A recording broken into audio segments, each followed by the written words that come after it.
ये देखिए, ये है हम अपना प्राइवेट आइलैंड, इसको कह सकते हैं। इधर नदी का भाग है, इधर भी नदी का भाग है, दोनों साइड नदी है। ये बीच में इतना ऊंचा जो है टीला क्यों दिख रहा है? क्योंकि भूमि अधिग्रहण करने वाले जो है सबको जबरदस्ती ये जिसकी भी जो है जमीनें थी उन्होंने बेच दी। लोगों ने जो है अपना जमीन कटवा दिया, इधर भी लोगों ने कटवा दिया, लेकिन ये किसी किसान का है जिसने नहीं कटवाया, बोला हम नहीं बेचेंगे किसी भी कीमत। तो उनका ये पार्ट केवल बचा हुआ है, बाकी सब नदी की चपेट में आ गए और सब जो है देखिए गहरी खाई के रूप में उधर मिलेगा आपको। नदी का फैलाव हो गया, अच्छा लगता है। आइए किनारों से घुमाते, संभल के आइएगा। ये ये है खराब रास्ता, बहुत खतरनाक रास्ता।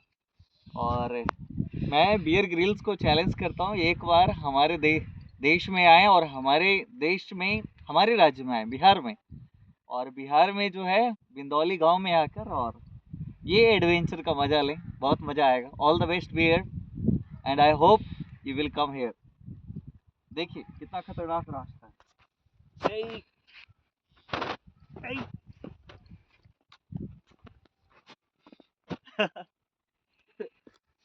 This is really adventurous beer.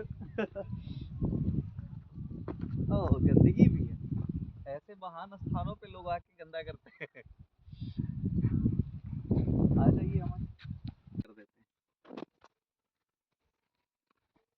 देखिए इधर आए थे कि नदी के किनारे किनारे घूमूंगा, काफी अच्छा लगेगा, लेकिन लोग नदी के किनारों को भी नहीं छोड़ते। और आज इस नदी के माध्यम से एक और आवश्यक बात बता देता हूँ। पूरी दुनिया में जो है नदी को केवल नदी माना जाता है, संपूर्ण विश्व नदी को केवल नदी मानता है।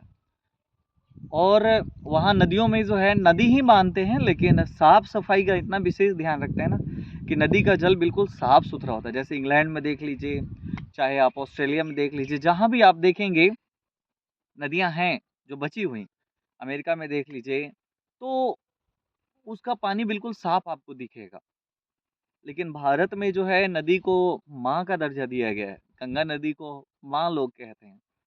और सफाई के मामले में अगर देखें तो माँ के, यानी कि जिस नदी को माँ माना जाता है उस नदी के किनारे ही लोग कचरा फैलाते हैं, गंदगी फैलाते हैं, शौच आदि करते हैं। तो इससे जो है नदियों में प्रदूषण की मात्रा काफ़ी बढ़ती है। प्लस फैक्ट्री से भी जो है बहुत सारे गंदे पानी छोड़े जाते हैं, नालों से भी बहुत पानी छोड़े जाते हैं। अगर उसको साफ करके और उन नदियों में छोड़ा जाए ना तो वैसा दिक्कत नहीं होगा, लेकिन ऐसा किया जाता है। इसी कारण जो है जापान में मिनीमाटा रोग का स्टडी किया गया था।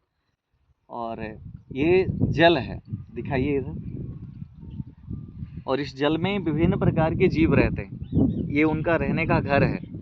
और अगर इनके घर को हम जो है कई प्रकार के प्रदूषित जल से भर देते हैं तो उनका रहने का घर जो है क्या होगा, क्षतिग्रस्त हो जाएगा, जिसके कारण उनके जीवन पर संकट मंडरा आएगा। वो हमारे आवास को परेशान नहीं करते तो हम उनके आवास को क्यों परेशान करें?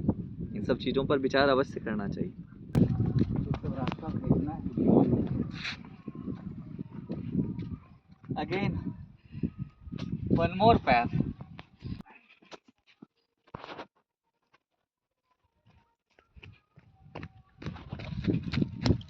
ये देख, एक और अमेजिंग, ये क्या है, इसको दिखाइए। यहाँ पर ढेर सारा है ना, ये देखिए ढेर सारा उगा हुआ है। ये है क्या? ये है खट्टी बुट्टी, बरहजमी, यानी कि जीव जब फट जाता है ना तो उसमें ये बहुत काम करता है। ये हालांकि जंगली खट्टी बुट्टी है, असली वाली जो है ये भी औषधीय पौधा ही है। ये हो गया चिड़चिड़ी, ये भी औषधीय है। इसके जड़ से दतवन करने का प्रावधान है कुछ त्योहारों में। ये गैस्ट्रिक में शायद काम आता है, ये भी बहुत उपयोगी पौधा है।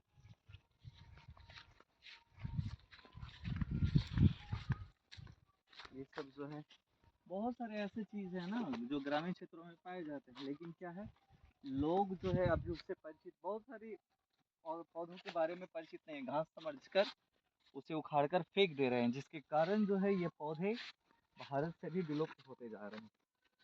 हमें ये देखिए कितना सा प्यारा सा जो है सरसों का पौधा है, पीले पीले फूल। ये केवल आपको ग्रामीण परिवेश में ही मिलेंगे। बेशक लोगों की जिंदगी जो है ना, सच में वो जन्नत की जिंदगी होती है, सबसे खूबसूरत जिंदगी। प्रकृति की सुंदरता के बीच वो अपना जीवन यापन करते हैं, सबसे खूबसूरत जिंदगी।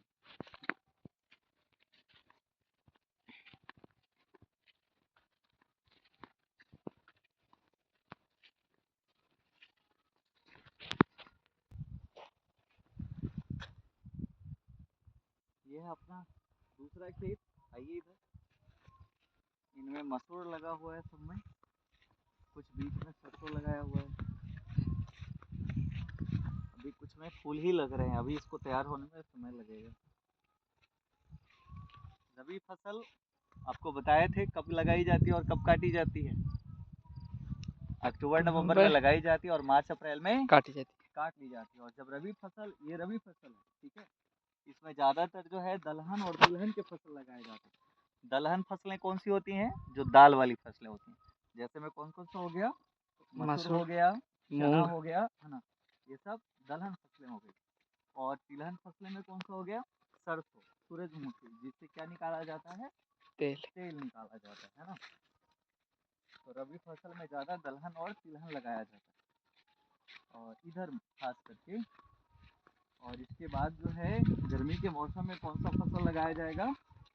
गर्मा फसल। गर्मा फसल में जो है कई जगहों पे गर्मा धान भी लगाया जाता है। इधर गर्मा फसलों में कौन सा फसल लगाया जाता है? उड़द। उड़द जो है प्रमुख रूप से लगाई जाती है। जहाँ सिंचाई की व्यवस्था है वहाँ पर गर्मा धान। और पश्चिम बंगाल में धान की 3 फसलें लगाई जाती हैं। कौन कौन सी? अमन धान, बोरो धान, अमन बुड़ो और एगो क्या था, एक और अमन धान है बुड़ो, ना, उसका नाम मैं भूल गया। या तो ये वाला होगा या तो ये वाला होगा, यही होगा। इसमें गेहूं लगा हुआ है। वो हो गया, वो हो गया, ये हो गया, एक ये वाला होगा। दोनों में गेहूं लगा हुआ है। बाकी फसलें वो देखिए उधर का नज़ारा, कितने वृक्ष हैं, कितना सघन वृक्ष है एकदम। उधर वृक्ष, इन वृक्षों के उस पार का रास्ता दिखता ही नहीं है, कितना सघन है। पहले इससे भी सघन था, लेकिन तटबंध बनाने के क्रम में जो है बहुत सारे वृक्षों को काट दिया गया है। इस वजह से जो है फिर से ये उगे हुए वृक्ष हैं जो फिर से उगे हैं। आइए चलते हैं उन सब स्थानों पे, मजा आएगा।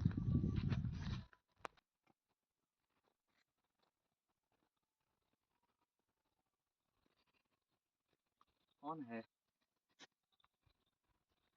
स्वागत है आपका इस भूतिया रास्ते में। ये देखिए भूतों का रास्ता लगता है।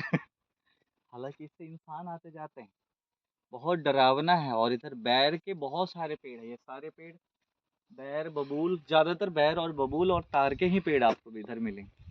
लोग शहरों में बैर खरीद कर खाते हैं, इधर बैरों के वृक्ष इतना ज्यादा है कि खाने वालों की आबादी ही नहीं है, ऐसे ही पड़ा रहता है, सूख सूख कर गिरता है, कोई खाने वाला ही नहीं है।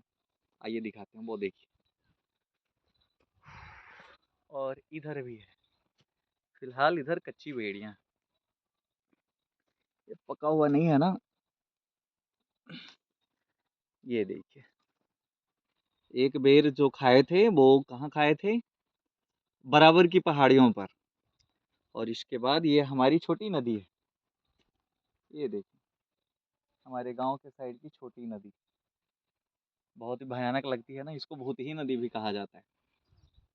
क्या कनेक्शन है भूतों से पता नहीं, लेकिन भूतही नदी भी से कहा जाता है। चलिए आगे और देखते हैं। ये किस चीज का पेड़ है? नीम, ये नीम, ये सीरीज, और ये सीरीज का वृक्ष है ना? इसको सीरीज कहते हैं। वो ताड़ का पेड़, और उसमें जो लगा हुआ है ऊपर वो फेता। ताड़ का फल। वो भी कौन सा पेड़ है? शीशम, सीरीज है, सीरीज। ये वाला देखिए सीरीज का फल, ये सीरीज सीरीज का फल है, उसमें लगा हुआ है। ये कौन सा पेड़ है? याद आया, छठ पूजा में मैंने दिखाया था, सागवान का पेड़। ये सागवान नहीं, ये सखुआ जैसा लग रहा है। सखुआ है।